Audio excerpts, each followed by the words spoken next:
ide itu sebetulnya tidak bisa mati ya. Jadi selama kita masih simpan dia adalah potensi. Aku takutkan tuh bukan sekedar kehilangan mereka gitu. Yang aku takutkan dari POV-nya aku takut kalau aku belum sempat bilang seberapa cintanya aku kepada mereka gitu. Iya. Sampai sekarang pun saya masih tinggal di pinggir Jakarta. Karena saya ingin mempertahankan keanak daerahan saya. Saya masih pengen punya sensasi aku anak daerah. Dan ketika aku balik ke Jakarta, aku selalu pakai POV orang baru datang ke Jakarta. Wah, gedung-gedung tinggi gitu. Wah, Jakarta gitu ya. Hati-hati kalau penulis itu selalu di dalam otaknya merekam segala sesuatu. Ya Bilal, kamu juga akan masuk dalam rekaman saya. Bakal keluar atau tidak, we never know. Halo semuanya, kembali lagi di podcast Suara Berkelas. Dan hari ini aku happy banget karena kedatangan tamu spesial. Ada Mbak Di Lestari. Hai Bilal. Selamat datang. kasih. Kenapa aku kayak happy banget? Karena aspirasi aku tuh pengen jadi penulis juga. Oke. Tapi aku masih ngerasa harus belajar banyak sama orang-orang yang udah di level, wah aku kagum banget gitu. Makanya hari ini kayak, biasanya mungkin mau private harus bayar mahal, tapi hari ini kita free, kita belajar free bareng. Iya, kamu bisa tanya apa saja Mbak mengenai Lestari. menulis. Siap, terima kasih. Aku penasaran, latar belakang seorang Di Lestari. Apakah dari kecilnya emang suka nulis atau gimana Mbak Di? Aku mau tahu, mungkin teman-teman di sini juga penasaran. Kalau dirunut balik ketika masih kecil, sepertinya nomor satu itu aku penghayal duluan sih. Aku tukang berhayal. Dan memang itu kayak sudah menjadi semacam kebiasaan sebelum tidur. Terus kalau orang zaman dulu kan kalau ngelihat anak melamun suka ditegur gitu ya. Kayaknya aku anak yang paling sering mendapat teguran karena selalu melamun. Dimanapun, kapanpun, kesempatan kapanpun selalu didapatkan sedang melamun gitu. Nah tapi ketertarikan saya sama cerita itu sepertinya berangkat dari lisan dulu. Jadi ketika saya bercerita tentang sesuatu, orang-orang kok percaya, padahal itu tidak real, tidak nyata gitu. Saya membual tepatnya. Tapi orang-orang percaya dan saya menjadi yakin bahwa ada sesuatu dalam kemampuan saya bercerita. Dan karena waktu saya kecil, saya besar tahun 80-an, kami tidak punya banyak pilihan. Ya sudah, saya pergi ke warung, saya beli buku tulis kosong dan isi buku tulis itu sampai penuh dengan tulis tangan. Dan saya menulis cerita pertama saya, tepatnya upaya pertama saya menulis novel. Itu kira-kira umur 10 tahun. Tapi karena keluarga saya suka seni dan kami ini senang musik semuanya. Jadi selain menulis saya pun terpapar oleh seni yang lain gitu, khususnya seni musik. Dan karir saya kebetulan terbuka di musik dulu. Jadi umur 17 tahun saya mulai menyanyi profesional, saya jadi backing vokal, lalu ketika 19 tahun saya mulai rekaman dengan Rida Sita Dewi dan seterusnya. Tapi apakah hobi menulis ini mati? Tentu tidak gitu. Bahkan saya mengumpulkan uang dari honor nyanyi saya untuk beli laptop tahun 95. Pasti belum lahir kan? Mahal banget itu pasti. Dan aneh sekali mahasiswa itu bawa laptop. Kalau sekarang anak SD juga bawa laptop. Tapi saat itu pemandangan langka ada anak mahasiswa bawa laptop dan saya bawa itu kemana-mana supaya apa? Supaya menulis. Jadi ketika selesai nyanyi balik lagi ke kamar hotel saya menulis. Dan cerita-cerita seperti Perahu Kertas, Filosofi Kopi itu adalah cerita-cerita yang saya buat sebetulnya jauh sebelum buku pertama saya terbit. Saya tulis itu ketika saya masih mahasiswa. Wow. Tahun 96, 95, bahkan cerita saya yang Rapi Jali itu embrionya sudah dibuat dari tahun 93 gitu. Jadi itu memang hobi yang berjalan bisa dibilang bawah tanah ya. Karena orang-orang tidak tahu. Orang-orang tahunya saya penyanyi duluan. Baru ketika Supernova yang pertama terbit tahun 2001. Ya orang-orang pada kaget gitu. Loh kok tiba-tiba menulis. Padahal sebetulnya hobi menulis itu sudah berjalan paralel dengan hobi musik saya gitu. Tapi memang tidak ketahuan aja gitu. Menarik ya karena waktu aku lihat seorang Di Lestari, itu aku pikir emang profilnya menulis kemudian jadi penyanyi itu. Ya aku tebak-tebak aja ya. Tapi karena tadi udah dengerin cerita yang sebenarnya, ternyata lu kalau punya karya, walaupun konteksnya nih embrio yang ada di tahun 93 tadi, itu masih bisa terpublish 10 tahun kemudian. Oh yes, saya percaya itu. Jadi kalau dari sana tuh Bilal, sebetulnya yang bisa kita petik adalah ide itu sebetulnya tidak bisa mati ya. Jadi selama kita masih simpan dia adalah potensi. Jadi salah satu peraturan pribadi saya yang saya terapkan kepada diri sendiri adalah saya tidak pernah membuang apapun dalam perihal ide gitu ya.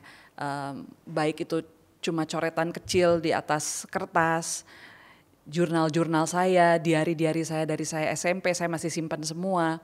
Lalu cerita-cerita yang gagal, yang ketika kita baca saat ini cemen banget sih gitu, dan rasanya pengen dibuang gitu ya. Tapi itu semuanya saya simpan karena we never know, kita nggak pernah tahu ide itu menyimpan potensi apa sampai kita eksekusi. Nah jadi kalau saya pengen menganjurkan nih ke teman-teman semua adalah jangan pernah remehkan idemu gitu. Ide itu tuh kayak uang receh. Uang receh itu kalau kita kumpulkan dalam celengan, ya dia receh tapi dia punya value. Kalau kita kumpulin sedikit-sedikit lama-lama dia besar. Eksekusilah yang kemudian menjadikan ide itu bisa menjadi sesuatu gitu. Jadi ide tetap punya value walaupun dia masih potensi gitu. Aku setuju banget karena let's say ide itu harganya 1 juta rupiah. Iya. Tapi kalau ide itu tanpa eksekusi dia masih 1 juta rupiah. Kalau ide biasa aja yang harganya 100.000 rupiah dibarengin dengan eksekusi yang great banget, bisa 1000 kali lipat. 100.000 rupiah tuh bisa 1000 kali lipat. Betul. Dan aku notice banyak orang yang ragu sama ide dan imajinasi mereka karena udah overthinking duluan nih kayak. Iya. Siapa tahu nggak menarik, siapa tahu udah ada yang posting, udah ada yang bikin karya itu. Betul. Aku takut terlambat, aku takut dianggap aku yang jadi duplikatnya gitu. Yes. Itu gimana menghadapi perasaan itu? Mungkin aku rasa Mbak Di ada di tahap itu juga. Cuma ada 2 musuh besar di dalam proses kreatif. Setidaknya ini yang aku temukan ketika menulis ya. Tapi nggak tahu teman-teman masih tahu nggak nih referensinya? Bilal masih tahu nggak kalau saya bilang Pak Raden dan Pak Ogah? Tahu. Masih tahu. Oke. Aku nonton untuk kecil sih. Masih nonton ya. Ya, jadi ini dari Unyil ya teman-teman bagi yang belum tahu. Jadi Pak Raden ini adalah figur yang sangat galak ya kan. Pak Ogah ini figur yang sangat pemalas. Nah, menurut saya 2 hal inilah musuh internal kita yang akan selalu kita temui saat kita berproses kreatif. Pak Ogah ini yang akan bilang, gua rebahan dulu deh gitu. Aduh nggak mood ya hari ini, kayaknya mendingan ngerjain yang lain, cepat terdistraksi. Ya udah akhirnya tidak menjadi apa-apa.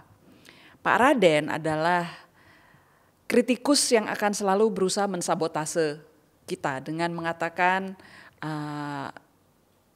karya lain lebih bagus. Lo gak akan pernah bisa nyampe ke sana. Ini apaan sih? Gitu. Kok cemen banget? Ya self kritik. Dan menurut saya diri kita adalah kritikus terkejam sebetulnya. Dan terutama orang-orang yang perfeksionis ya. Ini akan sangat menderita dan merana karena si Paradennya tuh kuat sekali gitu. Dan kadang-kadang dialah yang akhirnya menghambat kita untuk menyelesaikan sesuatu. Hanya karena kita punya standar yang ilusi sebetulnya. Ada ilusi kesempurnaan yang ingin kita capai. Yang kita rasanya kalau saya menulis, saya harus langsung sebagus Pramudia. Saya menulis, saya harus langsung sekece Andrea Hirata dan sebagainya gitu. Padahal semua itu adalah proses.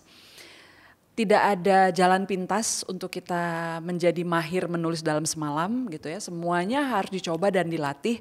Kita harus punya cukup karya buruk dan kita punya cukup karya biasa-biasa saja dan lumayan untuk kemudian kita menghasilkan sebuah karya yang bagus. Karena untuk sebuah karya yang bagus itu prosesnya tidak serta-merta. Kita harus punya dulu serangkaian latihan, uji coba, kegagalan untuk akhirnya bisa mencapai karya yang bagus gitu. Karena overthinkingnya anak-anak Gen Z ya, yang sepantaran Bilal itu, mereka bilang kalau aku nggak mau posting sampai konten aku tuh bagus banget. Aku nggak akan nulis buku sampai aku ngerasa bahwa ini buku bakal bestseller, bakal viral gitu. Benar. Padahal udah di titik buku di Lestari ke-18 ada fase buku 1, buku 2, buku 3, buku 4. Oh iya. Dan orang mungkin nggak ngeliat itu. Betul. Gitu. Jadi ketika novel saya pertama kali terbit, Supernova tahun 2001, yang orang tidak tahu adalah begitu banyak karya-karya yang menumpuk di laptop saya yang merupakan uji coba sebetulnya untuk mencapai Supernova gitu ya.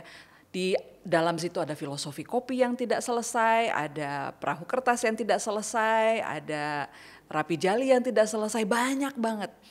Nah, jadi sebetulnya kapan karya kita terpublikasi itu memang hanya yang terlihat oleh publik gitu ya. Tapi di balik itu semua ada proses yang tak terlihat, yang sebenarnya disinilah kepenulisan kita diasah. Gitu. Jadi jangan meremehkan proses yang tak terlihat itu. Dan untuk mencapai ke sana, kadang-kadang kita memang harus terus aja coba. Buat saya kunci proses kreatif itu adalah jam terbang. Jadi makin sering kita mencoba, ya itu kayak otot, lama-lama kita akan menjadi semakin kuat gitu. Kadang kalau nulis ya, aku tanya juga POV teman-teman yang nulis lainnya, atau nggak cuma versi nulis, bahkan yang paling simpelnya bikin konten. Kita berharap postingan pertama misalnya viral, kedua viral, ketiga viral. Padahal faktanya 1 viral, 2 viral, 3 gagal. Dan kita nggak mau melangkah ke 4 karena yang ketiga gagal gitu. Banyak orang mikir tulis buku tuh harus mulus nih, bestseller. Iya. Oh, gitu. itu tidak mungkin terjadi sih Bilal. Dan kalau misalnya ada cara ya menulis bestseller yang jitu, yang tepat, menurut saya harusnya sekarang kita semua punya buku bestseller karena berarti formulanya ada dan ditemukan gitu kan. Kenyataannya ya sama hampir dengan segala hal dalam hidup gitu. Banyak hal-hal di luar kendali kita. Nah, reaksi pembaca suka atau tidak, bestseller atau bukan, itu adalah bagian dari hal-hal yang tidak bisa dikendalikan. Jadi memang kalau buat saya lebih baik kita fokus pada hal-hal yang kita bisa kendalikan. Contohnya kualitas tulisan, challenge apa yang bisa kita terapkan dalam sebuah karya dan menjadi pembelajaran yang baru gitu. Misalnya ketika saya nulis Tanpa Rencana, ini berbeda banget dengan cara saya berproses kreatif di karya-karya saya sebelumnya gitu. Karena semuanya spontan, terus saya kadang-kadang buka laptop tuh nggak tahu mau nulis apa. Tapi di situ saya belajar untuk berserah kepada arus inspirasi gitu. Dan disitulah kemudian saya memutuskan saya pengen coba deh bikin satu kumpulan cerita isinya seperti itu semua. Jadi bagaimana kita benar-benar belajar berserah pada arus kreativitas tanpa mensensor, tanpa banyak berpikir ragu, maju, mundur, iya atau enggak, pakai perencanaan dan sebagainya, bebasin aja, memakai navigasi internal gitu. Dan bagi saya itulah tantangan dari Tanpa Rencana. Karya-karya sebelumnya punya tantangan yang berbeda-beda lagi. Kayak Rapi Jali saya nulis karakter anak SMA, belum pernah saya lakukan sebelumnya. Filosofi Kopi itu adalah kumpulan cerpen saya yang pertama gitu, belum pernah saya lakukan sebelumnya. Jadi bagi saya itu jauh lebih mengasyikkan daripada berpikir gimana caranya supaya buku saya akan menjadi bestseller. Karena kita hanya bisa berusaha, tapi target itu sulit dicapai berhubung begitu banyak hal-hal yang nggak bisa kita kendalikan gitu. Tapi kalau baliknya ke barometer kualitas, tantangan dan pelajaran apa yang mau saya dapat dari karya ini, itu sesuatu yang lebih bisa kita kendalikan.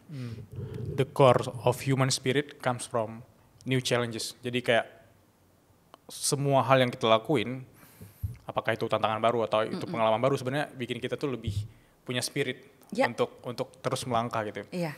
Aku penasaran karena aku udah baca buku Tanpa Rencana.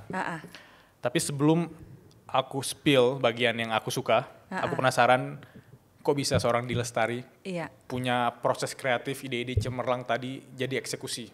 Sampai bukunya difilmkan kan ada Filosofi Kopi, Perahu Kertas. Ya aku penasaran aja, siapa tahu aku bisa mengutip hal-hal yang kemudian aku bisa terapkan di aku pribadi ketika menulis gitu. Oke. Kalau diintisarikan ya, mungkin akan terdengar biasa banget. Tapi buat saya ini sebetulnya satu formula kunci. Pertama, konsistensi. Dan yang kedua adalah setiap kita mulai berkarya, Yang kita kejar adalah selesai. Jadi bukan ini akan menjadi karya saya yang paling ini, paling itu, tapi cari cara supaya dia selesai. Karena hanya karya selesailah yang bisa dinilai. Hanya karya selesailah yang bisa diperbaiki. Hanya karya selesailah yang kemudian bisa dibagi ke orang lain. Semua karya yang tidak selesai, sebagus apapun potensinya, itu belum bisa dibilang karya. Hanya mungkin dibilang separuh karya, 3/4 karya, tapi belum sebuah karya yang utuh gitu. Jadi buat saya yang paling utama adalah kejarlah kata selesai, dan setelah itu kejarlah kata selesai berikutnya, konsistensi. Dan itulah yang saya lakukan sejak 2001. Barangkali saya tertolong oleh konsep Supernova saat itu, karena Supernova itu konsepnya serial. Jadi mau gak mau saya harus menyelesaikan si semesta besar ini kan. So tidak ada kata mundur, saya harus selesai karena ini serial gitu, masih nyambung ceritanya. Sehingga saya tidak punya kesempatan untuk berpikir, aduh nanti kalau buku 2 flop gimana, buku ketiga flop gimana, kalau orang-orang nanti gak terlalu suka gimana. Udah hajar aja, pokoknya saya habis buku 1 ya namanya buku 2, habis buku 2 buku 3 dan seterusnya gitu ya. Dan setelah itu saya mulai menemukan keajekan dan juga kebahagiaan dari kegiatan saya menulis gitu. Karena meskipun saya sudah menyanyi sekian tahun saat itu, tapi jujur dunia menulis itu mempertemukan saya dengan begitu banyak kesempatan sekaligus orang-orang yang sangat mengesankan. Saya belajar banyak dari para tokoh sastra, dari berbagai ajang kepenulisan, festival literasi gitu ya. Pokoknya saya merasa menulis itu kayak membuka saya ke sebuah cakrawala baru yang gak pernah saya bayangkan sebelumnya gitu. So saya bersyukur sekali saya berada di jalur ini dengan berbagai macam kondisi yang memang mengharuskan saya untuk terus konsisten gitu. Tapi itu kuncinya, konsisten dan kejarlah selesai. Jangan kejar bagus dulu, berkualitas, menang, enggak, jangan itu, tapi selesai dulu aja. Gitu. Tapi untuk jadi seorang penulis menurut aku juga harus punya ketertarikan terhadap membaca ya. Menurut Mbak Adi, apakah seorang penulis itu bisa menulis bagus tanpa dia membaca karya lain gitu? Susah ya? Bukan yang nggak mungkin dia bisa menulis, tapi untuk berkembang itu susah. Karena dengan kita membaca sebetulnya kita jadi tahu sebesar apa potensi bahasa bisa digunakan. Contohnya ketika saya waktu mahasiswi, tahun 94 itu saya pertama kali berkenalan dengan karyanya Sapardi Djoko Damono. Dan saat itu saya sudah membuat lagu, saya bikin lagu tuh dari kecil, dari kelas 5 SD saya udah mulai bikin lagu, SMP bikin lagu, SMA bikin lagu. Tapi baru ketika ketemu puisinya Pak Sapardi, saya jadi tahu, waduh bahasa Indonesia tuh bisa begini ya gitu. bisa hidup banget pada tulisannya. Bisa hidup banget, analoginya kena, dia memakai berbagai macam fenomena alam, interaksi dalam alam untuk menerangkan interaksi emosional antar manusia gitu. Dan buat saya itu luar biasa, membuka mata saya tentang bagaimana bahasa bisa digunakan. Karena dalam menulis senjata kita kan satu, bahasa. Itulah senjata kita, kata-kata kita adalah peluru. Nah jadi bagaimana kita kemudian bisa memaksimalkan penggunaan kata, yaitu dengan melihat atau mempelajari bagaimana orang-orang lain melakukannya gitu ya. Nah itu ya kita dapat dari membaca. Dan juga untuk melihat, oh potensi cerita tuh bisa begini ya, oh bisa dibawa ke arah sana. Jadi sebetulnya membaca itu adalah pelajaran sekaligus nutrisi untuk kita memperkaya tulisan kita. Gitu. Jadi kalau kita pengen menulis dan membaca itu ya, itu seperti kita bernafas sebetulnya. Ketika kita menulis kita menghembuskan nafas, ketika kita membaca kita menarik nafas. Percuma juga menurut saya nih, karena saya sering juga nih ketemu orang-orang yang sangat suka membaca, tapi mereka tidak menulis.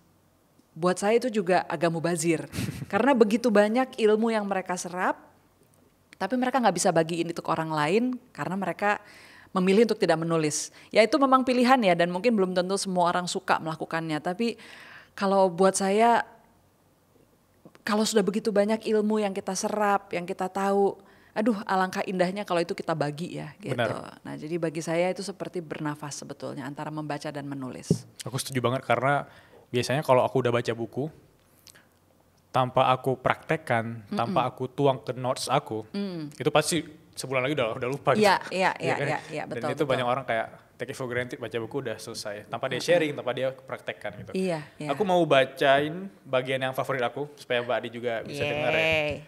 Jujur ini, setelah aku baca ada bagian yang kayak kena banget. Karena FYI aku dari Aceh, aku anak rantau ke Jakarta.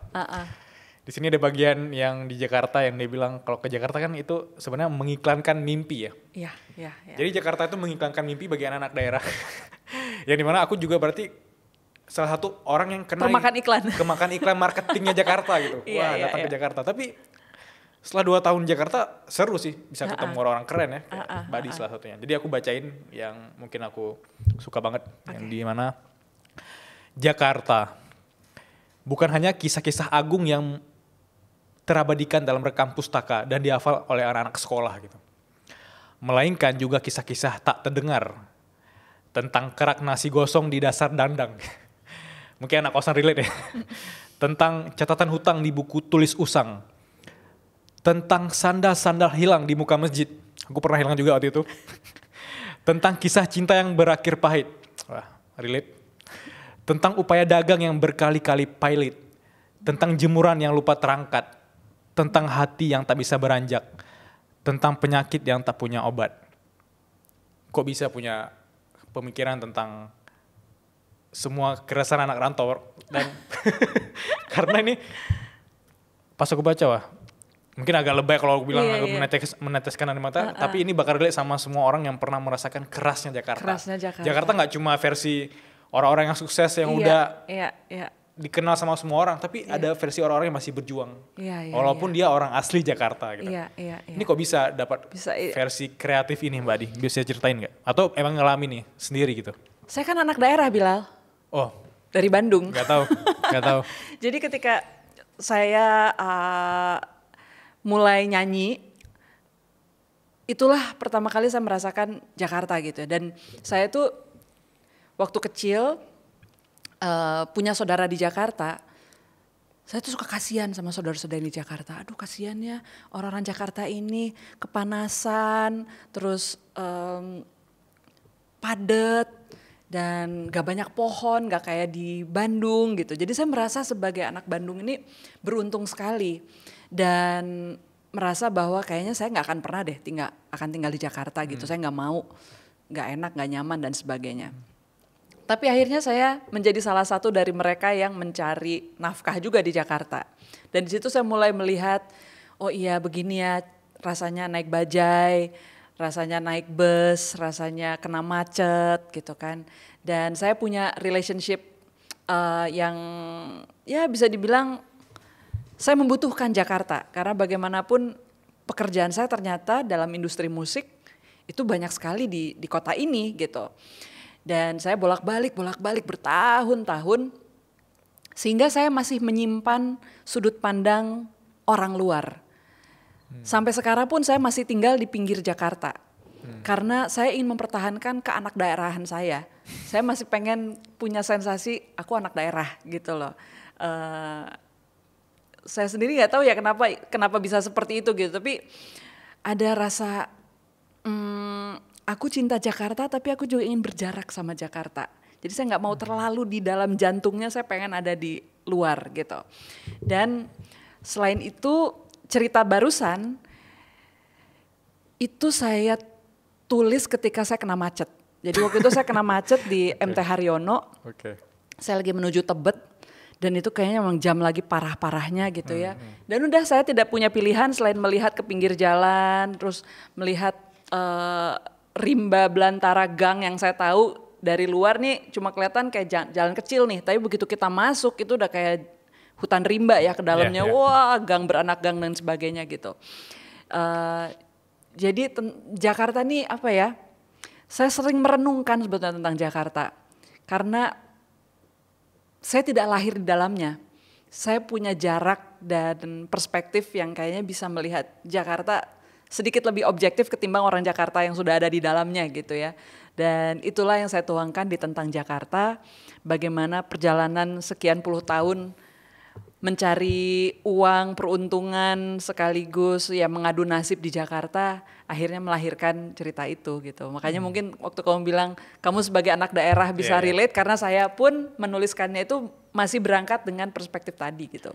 Aku udah ada perasaan juga kayak aku cinta Jakarta, tapi aku ingin berjarak gitu. Iya. Misalnya kayak ketika aku di Jakarta itu aku kan setiap setahun bisa 2-3 kali pulang ke Aceh karena ya rindu Aceh gitu, rindu udaranya Aceh.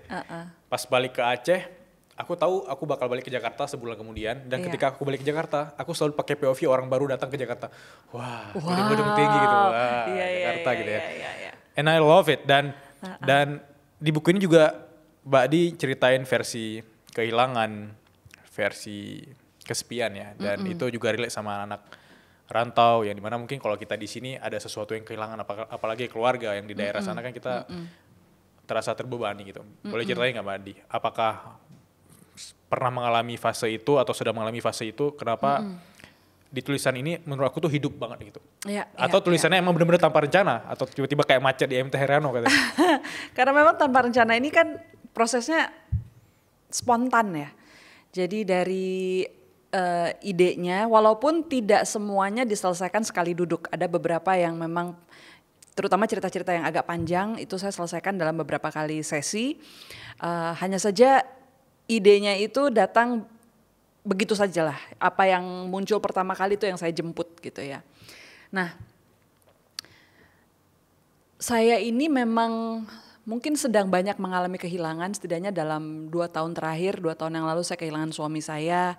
Februari yang lalu saya kehilangan ayah saya.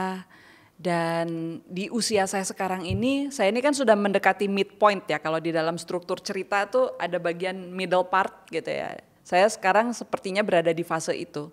Dan di fase ini menurut saya hidup itu memang beda kalau saya bandingkan dengan POV saya ketika umur 20-an.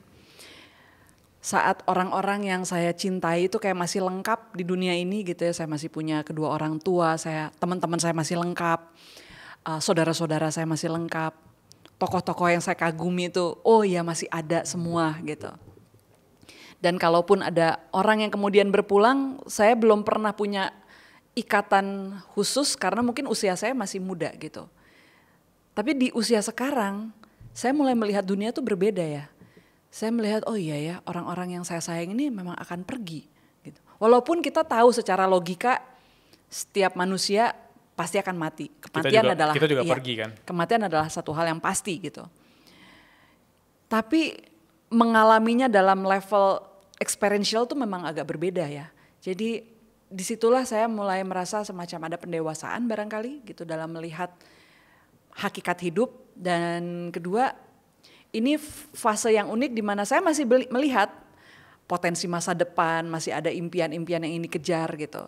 Tapi tidak lagi semembabi buta ketika mungkin umur 20-an. Belasan atau 20-an gitu. Seperti hidup sudah mulai menjinakkan saya dengan menyajikan berbagai macam realitas. Seperti kehilangan, oh gini ya rasanya yatim piatu, gini loh rasanya gak punya suami, gini loh rasanya kehilangan sahabat-sahabat gitu kan di WA group, innalillahi tiap berapa bulan sekali, aduh teman-teman sendiri gitu ya, orang-orang yang saya punya kenangan banyak dengan mereka dan mereka akhirnya pergi dan mereka berada bersama saya sudah dalam format kenangan saja, sudah dalam format memori aja, entah berupa foto, entah berupa ingatan, berupa apa gitu. Dan itu menurut saya realitas hidup yang bisa membentuk dan mengubah kita sedemikian rupa gitu. Nah, tanpa rencana itu banyak mengangkat tema-tema seperti itu karena barangkali diri saya masih memproses berbagai macam kehilangan yang saya alami. Bahkan saya kayaknya ada satu cerita itu bisa dibilang surat sebetulnya, surat untuk ayah saya gitu. Lalu ada juga berbagai macam puisi maupun tema tentang kehilangan pasangan yang muncul di dalam tanpa rencana. Ya seperti itulah saat ini gitu ya, fase yang saya bisa bilang sedang saya alami. Dan setiap fase menurut saya ada keindahannya, termasuk fase yang sedang saya jalani ini gitu. Oh, dengan demikian saya rasanya jadi lebih bisa mengapresiasi hidup. Saya jadi lebih bisa menghargai betapa berharganya kesempatan kita bareng dengan orang yang kita sayang gitu. Yang mungkin ketika umur belasan atau 20-an I took it for granted ya, nggak terlalu oke lah gitu, tapi belum berasa sampai tulang sumsum nih gitu. Nah kalau sekarang tuh jadi lebih berasa. Kalau aku dengar ceritanya Mbak Adi Lestari yang tadi, dan aku juga pernah ngalamin kehilangan orang terdekat. Aku mikir kalau sebenarnya yang aku takutkan tuh bukan sekedar kehilangan mereka gitu. Yang aku takutkan dari POV-nya aku takut kalau aku belum sempat bilang seberapa cintanya aku kepada mereka gitu. Iya. Atau momen terakhir the last goodbye-nya ke mereka tuh kadang versi nggak baik, atau versi kita pernah marahan, atau versi kita kayak menjaga ego. Aku takut banget kehilangan orang terdekat aku dari versi tersebut. Dan makanya di bagian yang aku baca tadi tuh kayak oh ini kena nih. Dan mungkin aku masih 20-an tapi aku berusaha mendewasakan diri untuk mungkin nanti 30-40 tahun kalau aku masih sehat dan masih hidup, ya aku nggak mau menyesal ketika kehilangan orang tersebut, atau aku juga nggak mau pergi dalam fase orang-orang tersebut tuh belum pernah merasakan momen yang hangat banget dengan aku gitu. Iya. Dan itu Mbak Dida, sorry for saying tadi, udah ngalamin itu bahkan orang yang dekat banget gitu ya. Iya. Dan kayaknya kalau aku bisa menyimpulkan satu hal dari semua yang ku alami kemarin itu ya Bilal ya. Dalam hidup ini ternyata kita harus berdamai dengan begitu banyak penyesalan gitu. Karena itulah rasanya yang akan tertinggal bagi mereka yang ditinggalkan.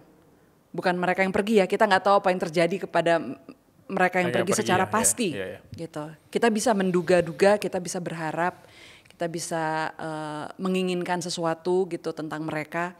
Tapi apa yang ditinggalkan di kita itu kan kenangan gitu. Dan di dalam kenangan itu begitu banyak penyesalan sebetulnya. Aduh, I wish I could do this. I wish. Begitu banyak, aduh andaikan gitu ya. Dan tahu bahwa itu semua tidak akan bisa lagi dicapai, ya kan? Bagi saya di sanalah pelajaran terbesar sebetulnya. Bagaimana berdamai dengan begitu banyak penyesalan. Dan udah jadikan itu sebagai kerikil untuk kita berpijak dan melangkah ke depan gitu. Karena meskipun kerikil itu sakit gitu kan ya, menusuk dan runcing-runcing, tapi kita nggak punya pilihan ya, kita memang harus jalan terus gitu. Dan untuk jalan terus pun kita nggak bisa lagi punya apa ya, saya senang orang optimis, tapi hidup pun sepertinya mengajarkan untuk kita tidak optimis membabi buta gitu, untuk tidak optimis buta. Selalu bersiap dan selalu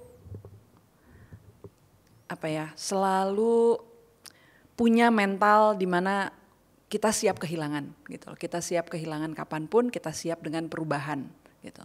Tentu ketika terjadi nggak enak, tapi kalau kita sudah punya antisipasi itu, rasanya hidup jadi tidak terlalu menakutkan gitu loh. Itu aja sih yang aku bisa simpulkan gitu ya. Oh ternyata memang iyalah, memang penyesalan itu pasti ada, dan ya udah berdamai aja dengan itu, karena nggak banyak hal yang bisa kita lakukan anyway gitu untuk mengubahnya. Dan kita juga bisa create momen yang positif dengan orang yang kita temui. Karena aku pernah dengar kalimat yang bilang, hiduplah seolah-olah ini hari terakhir kita hidup. Jadi kita kayak, kalau orang biasanya kan ada penelitian yang bilang orang-orang yang hampir meninggal, yang mereka tahu waktu mereka 1-2 hari lagi, mereka kan kayak the best version aja, apa mereka jadi kangen versi ketemu teman-temannya. Dan aku juga pernah dengar part di salah satu podcast yang bilang kalau bertemulah dengan orang terdekatmu seolah-olah itu pertemuan terakhir kan. Jadi kayak momennya itu mungkin bisa meminimalisir versi penyesalan tadi gitu ya. Dan aku suka all banget. Out lah dalam hidup gitu. Dan kayaknya itu juga yang aku coba lakukan saat ini dengan berbagai macam rencanaku ke depan gitu ya. dari pengen nyanyi lagi gitu. Sekarang nyanyi buat senang-senang aja gitu kan. Ngapain dipikirin bersaing sama si ini, bersaing sama si itu. Capek, udahlah nyanyi aja gitu kan. Nulis juga sama. Aku nulis ya karena memang selalu ada sesuatu yang ingin ku sampaikan. Tanpa lagi harus peduli, waduh nanti positioningku seperti apa, gimana cara jualannya. Tentu hal-hal itu gimana cara jualannya pasti dipikirin. Tapi itu tidak lagi menjadi hal-hal yang kemudian menghalangiku untuk berkarya gitu loh. Pokoknya berkarya aja gitu. Karena itu tadi kita tidak pernah tahu batas hidup kita tuh sampai mana gitu. Tadi Mbak Adi kan ada singgung juga. Mungkin setelah banyak fase kehilangan, fase dimana tadi mungkin ada dark momennya itu. Mungkin tidak sesemangat versi Mbak Adi yang di 20-an yang kayak ambis banget gitu. Pertanyaan simpel dari aku, kalau boleh tahu ikigainya sekarang seorang Di Lestari apa? Yang bikin Mbak Di Lestari itu semangat bangun pagi, yang bikin Mbak Di Lestari itu kayak, oke, aku harus ada tujuan ini gitu. Apa kalau boleh tahu?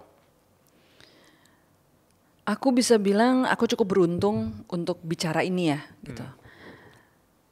Aku merasa sudah menemukan tempatku gitu. Dan posisiku adalah sebagai storyteller. Itu adalah my higher purpose. Itu adalah tujuanku berada di dunia ini gitu ya. Jika ada satu peran yang kujalankan secara optimal, itu adalah menjadi seorang pencerita. Mediumnya apa? Ya bisa lewat lagu, bisa lewat tulisan, bisa lewat nyanyian, bisa lewat skenario. Tapi intinya aku adalah seorang pencerita gitu. Dan di dalam posisi tersebut, sebetulnya aku adalah pelayan, aku adalah medium. Siapa yang kulayani? Yang kulayani adalah sebuah alam yang mungkin orang menyebutnya alam inspirasi, alam ide, alam kreativitas. Saya ini hanya medium aja gitu, saya perantara. Dan karena saya menjadi saluran, ya udah apapun yang mau mengalir silahkan alirkan gitu. Itu yang menjadi penyemangat saya. Jadi saya bukan lagi berpikir dalam terminologi karir gitu ya. Dalam terminologi harus menjadi penulis bestseller, harus menjadi penyanyi top atau penulis.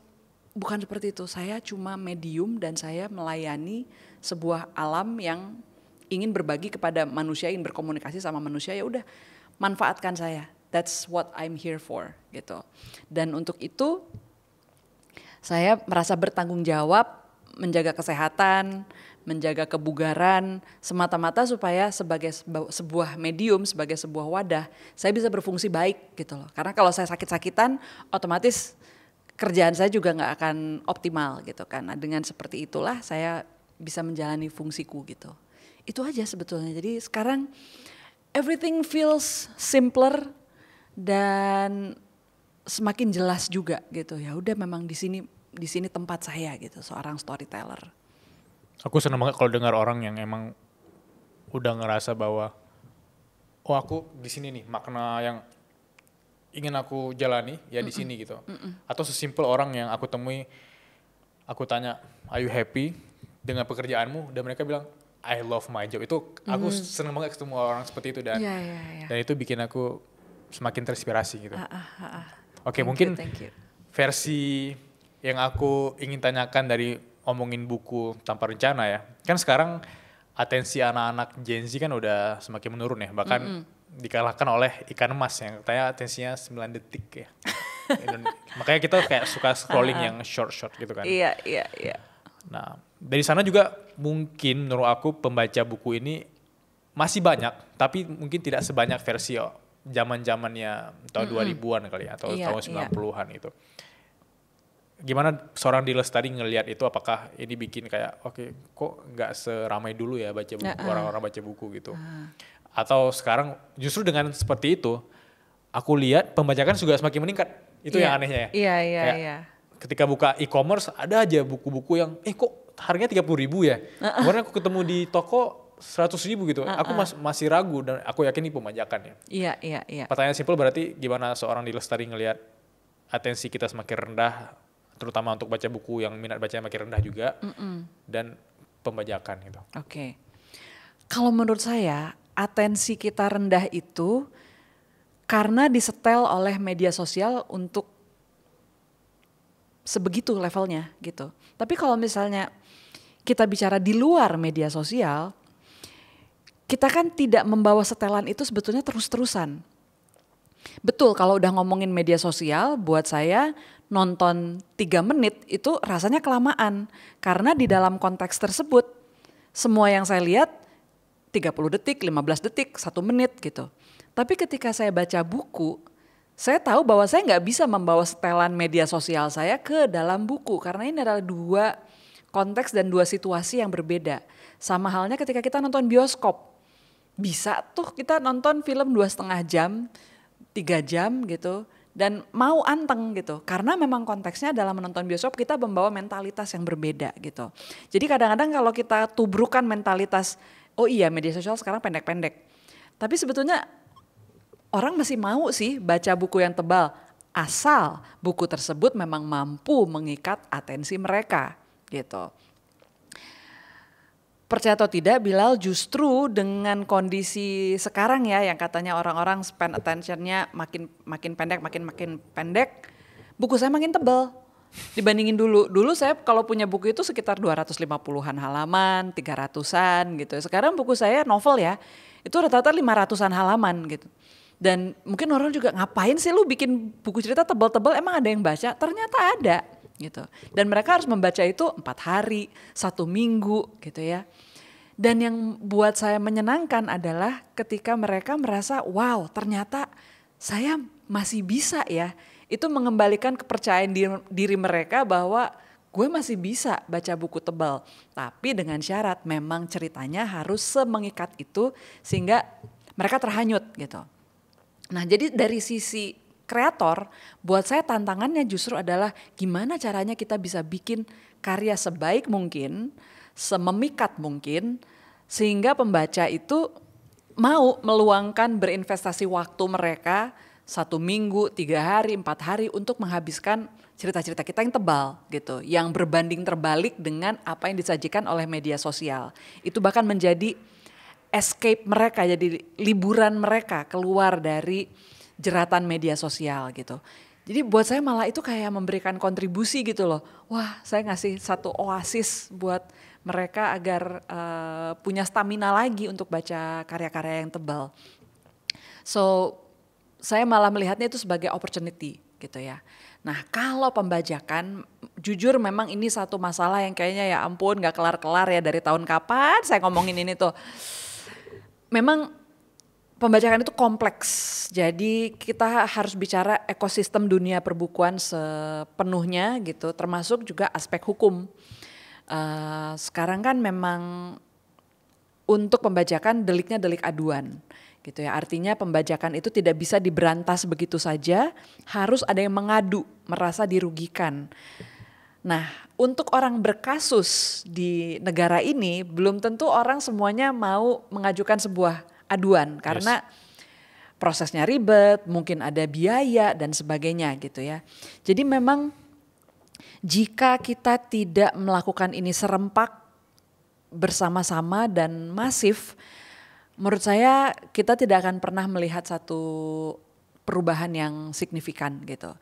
Yang penulis seperti saya bisa lakukan hanyalah mengedukasi pembaca bahwa di luar sana ada buku bajakan dan kalau kamu beli buku bajakan itu akan mencederai profesi saya, mencederai sistem perbukuan dan ekosistemnya gitu ya. Jadi jangan beli buku bajakan karena banyak yang nggak tahu loh. Saya kadang-kadang acara book signing orang datang bawa buku bajakan dan saya udah bilang saya tidak akan tanda tangan buku bajakan. Kamu bisa kasih saya kertas kosong, saya tanda tangan, nggak apa-apa. Tapi jangan berharap saya mau tanda tangan di buku bajakan dan mereka kaget. Tapi ada juga, iya maksud aku ada orang yang gak sadar itu bajakan gitu. Dia gak tahu gitu loh, emang ini bajakan mbak gitu. Iya ini bajakan, terus dari mana? Dari kertasnya, dari cetakan covernya. Cuma kan mereka mungkin bukan orang yang biasa melihat berbagai macam buku, mereka juga gak ngeh bahwa ada perbedaan itu gitu ya. So itulah yang kami bisa lakukan. Tapi kalau kita bicara perubahan yang menyeluruh, yaitu aspeknya harus banyak banget sih, dari mulai asosiasi, dari mulai penerbit, dari mulai toko buku, hukum, marketplace, lapak-lapak offline, itu semuanya entah gimana ya harus kita cari cara untuk kemudian bisa saling membantu dan menghapus pembajakan ini gitu. Astiwi. Oke. Mbak Adi itu biasanya kalau nulis ceritanya kisah pribadi atau terinspirasi dari temen nih? Kalau penulis itu sebetulnya udah pasti bercampur-campur. Gak semua cerita pribadi, gak semua cerita orang lain. Tapi sudah dirajut sedemikian rupa, pokoknya gimana caranya menjadi karakter dan jalinan cerita yang menarik, itu aja.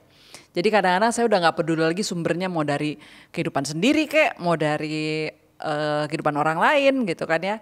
Yang jelas kalau temenan sama penulis hati-hati, karena kita gak pernah tahu kita ini bisa muncul di cerita dia dalam berbagai macam bentuk gitu loh. Jadi hati-hati kalau penulis itu selalu di dalam otaknya merekam segala sesuatu. Ya Bilal, kamu juga akan masuk dalam rekaman saya. Bakal keluar atau tidak, we never know. Siap.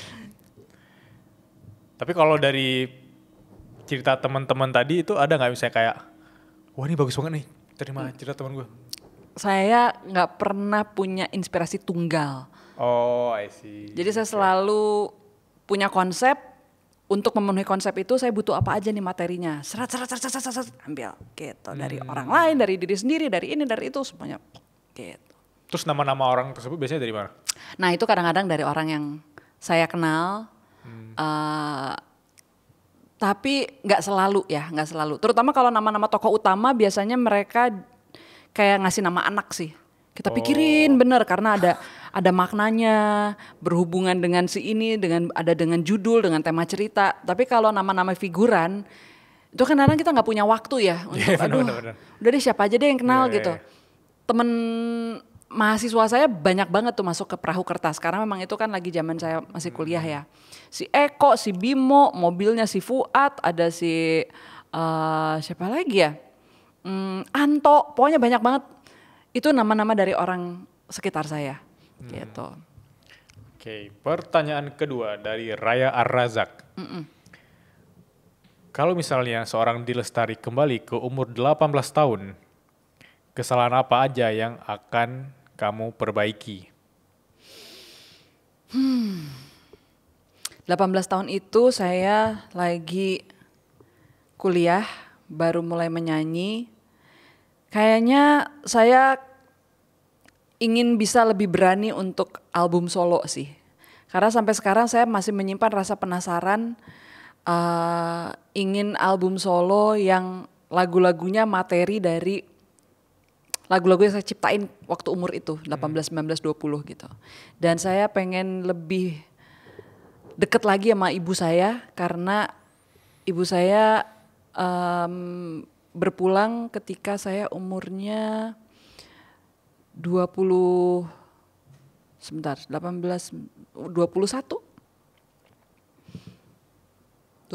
Waktu saya umur 20 tahun.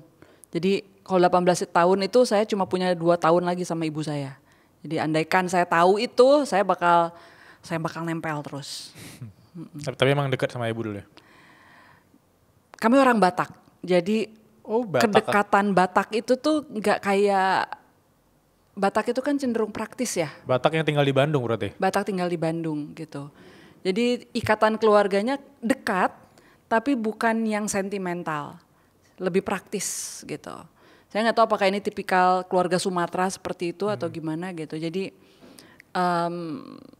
saya mungkin jadi lebih pengen kenal ibu saya secara emosional gitu ya. Gitu. Tentu saya kenal ibu saya, tapi kayaknya di dalam level emosional tuh kita tidak punya banyak kesempatan berinteraksi di level itu gitu. Dan saya barangkali akan mengambil kesempatan itu kalau bisa balik lagi.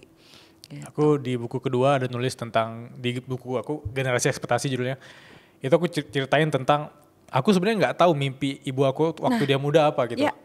Aku ingin ketemu versi ibu aku yang 20 tahun itu, aku mau ngobrol sama dia nggak harus tahu aku anaknya. aku mau ngobrol dia punya mimpi apa dia happy nikah sama ayahku gitu kayak versi-versi tersebut kadang bikin kita sadar bahwa kita kadang belum tahu detail banget versi ibu kita. Benar. Seru-seru sekali.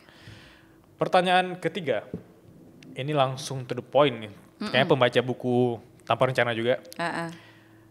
Mbak Dilestari dari Dev Piero ya, Dev Piero 10. Kenapa di buku Tanpa Rencana banyak siputnya? Banyak siput ya. Kenapa tuh? Sebenarnya itu adalah usulan dari Fahmi Ilmansyah. Fahmi ini adalah desainer cover bukunya dan juga ilustrator di buku ini yang memang udah kerja bareng sama saya puluhan tahun. Dari buku Supernova yang kedua tuh saya udah kerja bareng sama Fahmi. Waktu saya cerita tentang Tanpa Rencana, saya kasih konsepnya, salah satu gambar pertama yang dia kasih itu gambar siput itu. Gambar siput mau mencium bunga gitu loh. Dan gak tau kenapa buat saya tuh langsung kayak ada yang tersentuh gitu dalam hati saya. Fahmi, saya suka yang ini gitu. Ya udah akhirnya jadi banyak siput muncul di situ. Dan saya baru ingat di rumah tuh saya punya meteran kain bentuknya siput. Itu lucu banget. Jadi kebayang nggak jadi kayak ada siput gitu, kepalanya bisa ditarik jadi meteran. Terus nanti dia balik lagi, dia jadi kepala siput, si ujung meterannya itu. Terus bisa dikalungin. Jadi saya kalau kemana-mana bawa meteran tuh siput gitu loh. Lucu juga ya. Lucu. Terus saya jadi kok saya jadi ingat meteran saya ya, gitu. Iya baru sadar juga, meteran dari siput ya ini, rumahnya itu ya. Terus ada apa penulis bawa meteran gitu kan? Itu juga mungkin jadi misteri berikutnya.